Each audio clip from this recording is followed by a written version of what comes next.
அனந்த கோடி பிரம்மாண்ட நாயக ராஜாதிராஜ யோகிராஜ சச்சிதானந்த சத்குரு சாய்ராம் மகாராஜுக்கு ஜெய். ஜெய் சாய்ராம்.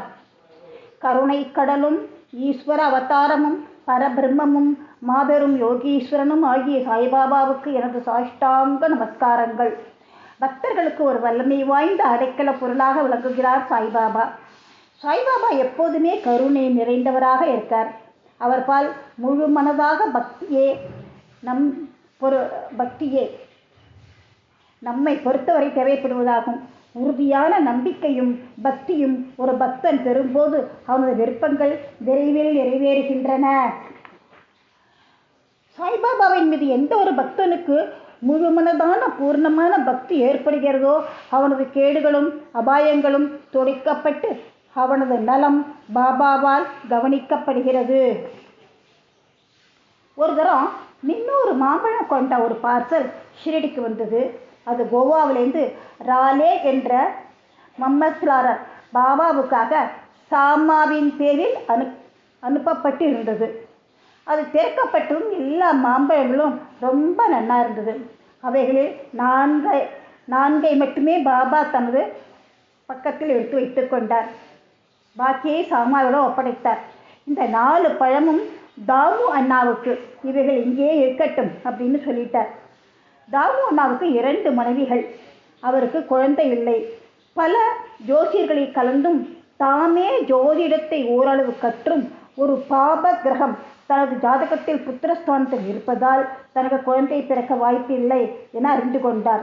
ஆனால் பாபாவிடம் அவருக்கு பெரிய நம்பிக்கை. மாம்பழம் வந்து சேர்ந்த 2 மணிக்கு பின்னால் பாபாவை வணங்க அவர் ஷிரடி சென்ற போது மற்றவர்களுக்கெல்லாம் அந்த மாம்பழத்துக்காக எங்கினார்கள். அந்த பழம் யாரை சேர வேண்டுமோ அவர் அதை உண்டு மறிக்க வேண்டும் என்று பாபா கூறினார். இவ்வார்த்தைகளை முதலில் தாமு அண்ணா கேட்டபோது அதிர்ச்சி அடைந்தார். ஆனால் மகாசபதி அவைகளை விளக்கினார். சாவு என்பதுதான் அந்த அகங்கார சாவு ஆகும். அது பாபாவின் திருவடிகளருகில் நிகழ்வது ஓர் ஆசையே ஆகும். மனம் தெளிந்து தாம் பழத்தை வாங்கி சாப்பிடுவதற்காக தாமு கேட்டுக்கொண்டார். ஆனால் பாபா அவரிடம், நீயே தின்றுவிடாதே, உனது இளைய மனைவிக்கு இவைகளை கொடு. இந்த ஆம்ரலீலா அவளுக்கு 4 மகன்களையும் 4 மகள்களையும் கொடுக்கும். காலப்போக்கில் பாபாவின் மொழிகளே உண்மையாயின. அவளுக்கு 4 பிள்ளைகளும் 4 பெண்களும் பிறந்தது. அவர் சமாதி அடைஞ்ச அப்புறம் கூட அந்த மாதிரியே நிகழ்ந்தன. நான் இறந்துவிட்ட போதிலும் என்னை நம்புங்கள். எனது சமாதியில் உள்ள எலும்புகள் உங்களுக்கு நம்பிக்கையும் தைரியத்தையும் அளிக்கும். நான் மட்டுமல்ல, என்னிடம் முழு இதயத்தோடு சரணடைபவர்களுடன் எனது சமாதியும் பேசும், கூட செல்லும், தொடர்பு கொள்ளும். நான் உங்களிடமிருந்து இல்லை என்பதாக கவலை கொள்ளாதீர்கள்.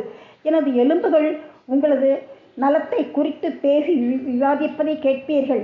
ஆனால் என்னையே எப்போது நினைவு கூறுங்கள். உள்ளம், உயிர் இவற்றால் என்னை நம்புங்கள். அப்போதுதான் நீங்கள் மிகுந்த பலனை அடைவீர்கள். ஓ சாயி சத்குருவே, பக்தர்களின் கற்பகத் தருவே, நாங்கள் வேண்டுகிறோம். எங்கள் பாதாம்புயத்தை மறக்கவோ காணாமலோ இருக்கக்கூடாது. இச்சம்சார வாழ்க்கையில் பிறப்பு இறப்புகளால் நாங்கள் அல்லலுற்று கொண்டிருக்கிறோம். இச்சூழலில் இருந்து எங்களை இப்போது விடுவித்தருளும். எங்களது புலன்கள் ஆசைகளை தேடி ஓடுவதிலிருந்து எங்களை தடுத்தருளி அந்தர்முக ஆத்ம தரிசனத்தை பெற விரும்பி விடுங்கள். புலன்களும் மனதும் இப்படி வெளியில் ஓடித் திரியும் இயல்பை தடுக்காவிடு. தடை செய்யப்படாத வரை தன்னை உணரும் வாய்ப்பே கிடையாது. ஒரு தரம் அவர் பாதத்தடி பக்கத்தில் உட்காண்டிருந்தார்.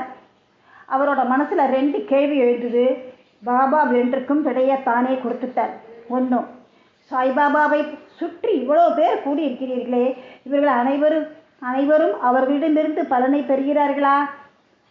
இதற்கு அவர் தம் வாய்மொழியிலேயே பதிலளித்தார்.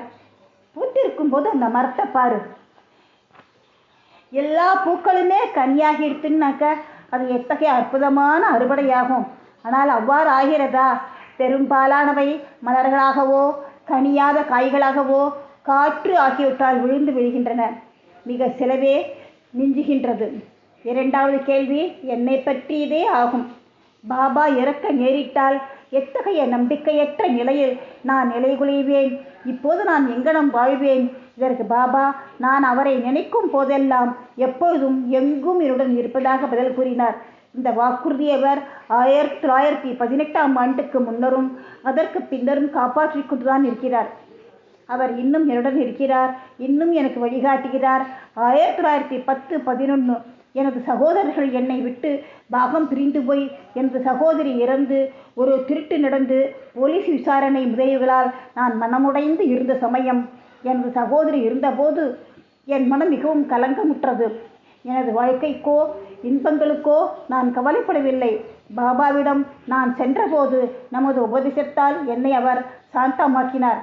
அப்பா குல்கர்ணியின் வீட்டில் ஒரு பூரன்பொலி சாப்பிடச் செய்து சந்தனம் பூசச் செய்தார். எனது வீட்டில் ஒரு திருட்டு நடந்தது. எனது 30 வருட நண்பன் என் மனைவியின் வைரப்பெட்டியை அதனுள் இருந்த ஒரு புனித மூக்குத்தி வளையத்துடன் திருடிவிட்டான். பாபாவின் புகைப்படத்தின் முன் நான் அழுதேன். மறுநாள் அப்பெட்டியுடன் திரும்பி வந்து என்னை மன்னிக்க வேண்டினான். ஸ்ரீ சாயை பணிக. அனைவருக்கும் சாந்தி நிலவட்டும். தொடரும் சாயி சரித்திரம்.